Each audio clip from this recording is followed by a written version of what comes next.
గత 3-4 రోజులుగా TRS party Hydraa మీద గాని మూసీ నది మీద గాని జరుగుతున్నటువంటి రాద్ధాంతం చూస్తా ఉన్నాం. ఏ విధంగా రంకుకెత్తుకొని దిగజారి సోషల్ మీడియాని, నేను గతంలో కూడా చెప్పాను, సోషల్ మీడియాని సోషల్ సెన్స్ లేకుండా విచ్చలు విడిగా అబద్ధాలు ప్రచారం చేసే కార్యక్రమంలో నిమగ్నం ఉంది బీఆర్ఎస్ బీజేపీ పార్టీ. మీకు ఒకటి స్పష్టం చేస్తున్నాను, మూసీ పరివారక ప్రాంతంలో ఇప్పటి వరకు ప్రభుత్వం ఒక్క గుడిసె కూడా తీయలేదు.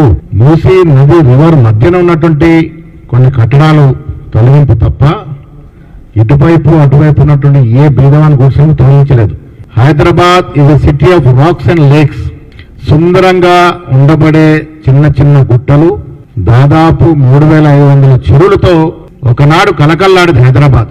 ఇవాళ మన పరిస్థితి ఏంటంటే, నేషనల్ గ్రీన్ ట్రిబ్యునల్ ఎన్జిటి విడుదల చేసిన నివేదికలో అత్యంత కలుష్యమైనటువంటి నది ఈ దేశంలో ఏదైనా ఉంది అంటే మూసీ నది. అందులోనూ నాగోల్ ప్రాంతం ఈ దేశంలోనే అత్యంత కలుషిత ప్రదేశంగా ఎన్జిటి ట్యాగ్ చేయడం పడింది.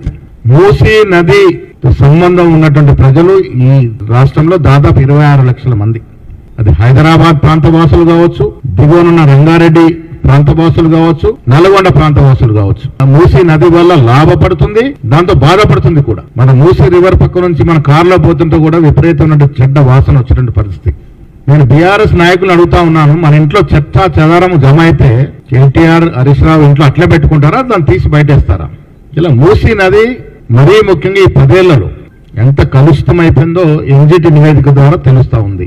హైదరాబాద్ లో ఈ 10 ఏళ్లలో, అంటే నేను స్పష్టత కొన్ని వాస్తవాలు మాట్లాడే అలవాటు ఉన్న వ్యక్తిని, మా కాంగ్రెస్ హయాంలో గతంలో కూడా కొన్ని చెరువులు కబ్జా గురైతే అయిండొచ్చు, కానీ ఈ 10 ఏళ్లలో దాదాపు 1000 నుంచి 1500 చిన్న చితకర చెరువులు కబ్జాకి గురవ్వడం, దాంట్లో 80% పైగా బిల్డర్లు, వారితో పార్ట్నర్షిప్ పెట్టుకున్న ఎమ్మెల్యేలు, ఎమ్మెల్సీలు, ఎంపీలు, మంత్రులు ఆనాడు.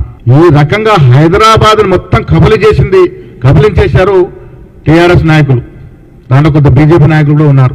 ఇవాళ మూసీ నది విషయంలో ఎక్కడ కూడా బీద జనాన్ని, వారి గుడిసెల్ని తొలగించినటువంటి పరిస్థితి లేదు. మిత్రుల 1908లో ప్రకృతి విలయ తాండడం వల్ల హైదరాబాద్ లో ఉన్న జనాభాలో దాదాపు 20 నుంచి 25% మంది చనిపోయిన సందర్భం, మూసీ నదిలో కొట్టుకుపోయిన సందర్భం.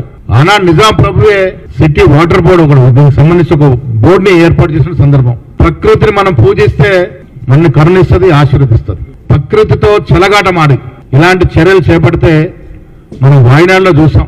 1-2 నెలల్లో పడాల్సిన వర్షం ఒక గంటలో పడితే హైదరాబాద్ పరిస్థితి ఏమిటి అని అడుగుతా ఉన్నాను. ఆ గోడు మీకు పట్టదా? వాయనాడు లాగా పడ్డటువంటి వర్షంలు ఇవాళ హైదరాబాద్ లో పడితే మూసీ నది నిండి జలప్రాయం, హైదరాబాద్ మొత్తం కూడా జలప్రాయం అయిపోతే ఎంత ప్రాణ నష్టం జరుగుద్దో ఒక్కసారి మీరు ఆలోచించుకోవాలి.